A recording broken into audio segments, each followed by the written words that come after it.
Somajiguda press club లో ఈ youth declaration ఈ మేనిఫెస్టో ప్రకటించి మాతో ఓట్లు వేయించుకొని ఈ రోజు అధికారం గద్దెనెక్కిన కాంగ్రెస్ పార్టీ ఈ రోజు మాకు ఇచ్చిన మాటని విస్మరించినందుకు ఈ రోజు మేము ఈ రౌండ్ టేబుల్ సమావేశాన్ని చాలా మా ఆర్తనాదాలు వినిపించుట కొరకు మేము పెట్టినాము.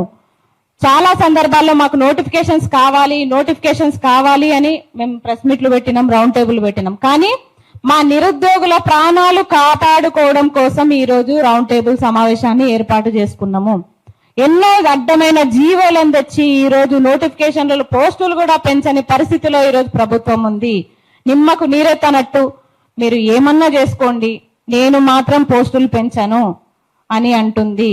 అలాగే ఫీజులు, అధిక ఫీజులు, అసలు ఇదే మేనిఫెస్టోలో చూడండి, అసలు ఫీజులు లేకుండా, ఎలాంటి ఫీజులు లేకుండా మేము అప్లికేషన్లు తీసుకుంటామని ఇదే మేనిఫెస్టోలో ప్రకటించారు. మరి ఈ మేనిఫెస్టో ఎందుకు ప్రకటించారు? ఈ రోజులు ఫీజుల మోత మోగిపోతుంది.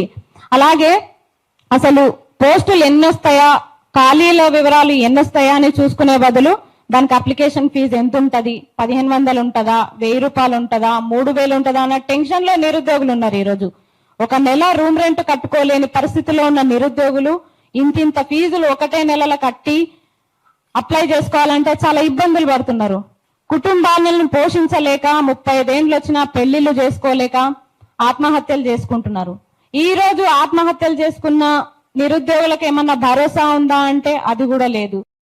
అనే స్థితిలో ఈ రోజు మా నిరుద్యోగులు ఉన్నారు. కనీసం ఒక లీడర్, ఒక కార్యకర్తను చచ్చిపోతే గుమిగూడి పోటీగా పార్టీలకు అతీతంగా, పార్టీలకు సంబంధం లేకుండా పోయి చూసొచ్చే ఈ రోజు రాజకీయ పార్టీలు మా నిరుద్యోగులు చచ్చిపోతే మాత్రం అడిగే దిక్కు లేకుండా పోయింది. బతకడం కష్టము, ఇంకా బతకలేము అన్న ఒక నిరుత్సాహ స్థితికి ఈ రోజు నిరుద్యోగులు వచ్చారు. ఎక్కడ చూసినా అక్రమాలు, ఏ నోటిఫికేషన్ చూసినా అక్రమాలే. అసలు చదివిన వాళ్ళకి ఉద్యోగాలు వస్తాయన్న సందేహాలు కూడా ఎక్కువైపోయినాయి. ప్రభుత్వ ఉద్యోగాలు మేము ఇవ్వలేము అని ప్రకటించిన, అందరికీ ఇవ్వలేము అని ప్రకటించిన కాంగ్రెస్ పార్టీ మరి ప్రైవేట్ రంగంలో కూడా 75% ఇక్కడ ఉన్న స్థానికులకే, తెలంగాణ వారికే ఉద్యోగాలు ఇస్తామని చెప్పారు, మేనిఫెస్టోలో ప్రకటించారు. మరి ఇచ్చిన ప్రకారం ఎన్ని ప్రైవేట్ ఉద్యోగాలు మా నిరుద్యోగులకి మీరు ఇస్తున్నారు? ప్రైవేట్ రంగంలో అయినా ఇస్తున్నారా? అలాగే ప్రతి నోటిఫికేషన్ లో అడ్డమైన జీవోలు, పోటాపోటీగా అన్ని రాజకీయ పార్టీలు మాకు జీవోలు తెచ్చి పెడితే మా గొంతుల మీద ఉరితాడు పెట్టినట్టుంది, కత్తి పెట్టినట్టుంది. ఎంత చదివినా, ఎంత ఫస్ట్ ర్యాంక్ వచ్చినా ఈ రోజు ఉద్యోగం రాని పరిస్థితి ఉంది. మెరిట్ కంటే ఎక్కువ ఇక్కడ పైసలతోనే పని కూడుకొని ఉంది.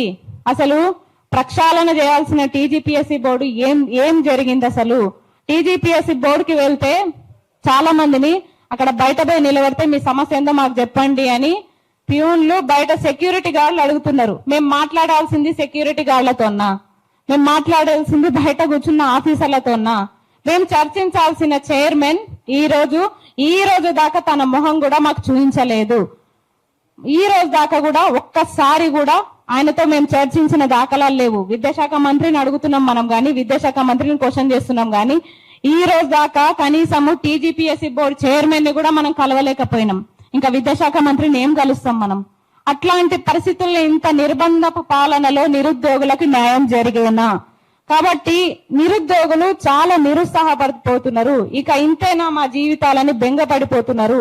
కాబట్టి ఈ రోజు అన్ని రాజకీయ పార్టీలను ఆహ్వానించడానికి కారణం ఏంటంటే, మేము అధికారంలో ఉన్న కాంగ్రెస్ పార్టీని మేము ప్రశ్నిస్తున్నాం, కానీ మీరు ప్రతిపక్షంలో ఉండి మాకెంత మద్దతుగా నిలుస్తున్నారు, మా తరపు నుంచి మీరు ఎంత కొట్లాడుతున్నారు, మా తరపు నుంచి మీరు ఎంత కొట్లాడగలరు, మాకెంత మద్దతు ఇవ్వగలరు బయటికి వచ్చి అనే అంశాలపైన ఈరోజు రౌండ్ టేబుల్ సమావేశాన్ని ఏర్పాటు చేయడం జరిగింది. మీ అన్ని రాజకీయ పార్టీల మద్దతు కూడా ఈ రోజు నుంచి మేము కోరుతున్నాం. ఈ రౌండ్ టేబుల్ సమావేశం ముఖ్య ఉద్దేశమే అది. ఎందుకంటే ఒక్కొక్క పార్టీ దగ్గరకు పోయి మేము నిందల పాలు కాలేము. ప్రధాన ప్రతిపక్షమైన బీఆర్ఎస్ దగ్గరకు పోయి మేము నిందల పాలు అవుతున్నాం. కాబట్టి మిగతా పార్టీలు ఏం చేస్తున్నాయి? బీజేపీ గాని, జనసేన గాని, అలాగే విద్యార్థి రాజకీయ పార్టీ గాని, ఇక తీన్మార్ మల్లన్న పార్టీ గాని, కవితక్క పార్టీ గాని, మీరందరూ ఏం చేస్తున్నారు? మీరు నిరుద్యోగుల పక్షాన ఎంత స్టాండ్ తీసుకుంటున్నారు, ఎంత తీసుకోబోతున్నారు? ఈ 2.5 సంవత్సరాలలో మీరు ఈ సోనియా గాంధీ గారు, ప్రియాంక గాంధీ గారు, రేవంత్ రెడ్డి గారు, స్వయంగా బట్టి విక్రమార్క గారు ప్రకటించిన మేనిఫెస్టో సాక్ష్యం ఉన్నప్పటికీ కూడా మనం ఏం చేయలేకపోతున్నాం. అసలు దీన్ని తీసుకుపోయి కోర్టులో కేసు వేద్దామా, లేకపోతే ఎట్లా లీగల్ గా వెళ్దామా, ఏం చేద్దామా అనే అంశాలపైన ఈరోజు చర్చించబోతున్నాం. కాబట్టి నిరుద్యోగులు ఒక్కొక్కరుగా తమ నోటిఫికేషన్స్ గురించి, అలాగే మీ జీవోల గురించి ఒకసారి మన రాజకీయ పార్టీ పెద్దలకి, పార్టీల నుంచి వచ్చిన ప్రతినిధులకి మీరు తెలియజేసే ప్రయత్నం చేయండి. ఎందుకంటే ఇప్పటిదాకా జరిగిన సమావేశాలు ఎట్లా జరిగినాయి అంటే, ఒక్కొక్క నోటిఫికేషన్ పైన మనం ప్రెస్ మీట్లు పెట్టుకున్నాం. ఒక డిఎస్సి పైన సపరేటు, పోలీస్ అభ్యర్థుల గురించి సపరేటు, ఇట్లా గ్రూప్స్ గురించి సపరేట్ పెట్టుకున్నాం. ఈ రోజు అట్లా కాదు, ప్రతి నోటిఫికేషన్ గురించి, ఏజెన్సీ డిఎస్సీల గురించి, ఆఖరికి రిజర్వేషన్ల గురించి, అలాగే ఏజ్ రిలాక్సేషన్ల గురించి, అన్ని జీవోల గురించి ఈరోజు చర్చించబోతున్నాం. కాబట్టి మీ నోటిఫికేషన్, మీ జీవోలు, అలాగే మీ ఏజ్ రిలాక్సేషన్ అన్ని కూడా మీ పేరు, మీ ప్రాంతం, మీ యూనివర్సిటీ వివరాలు చెప్తూ మీరు ఎక్స్ప్లెయిన్ చేయగలరని చెప్పేసి నేను కోరుతున్నా.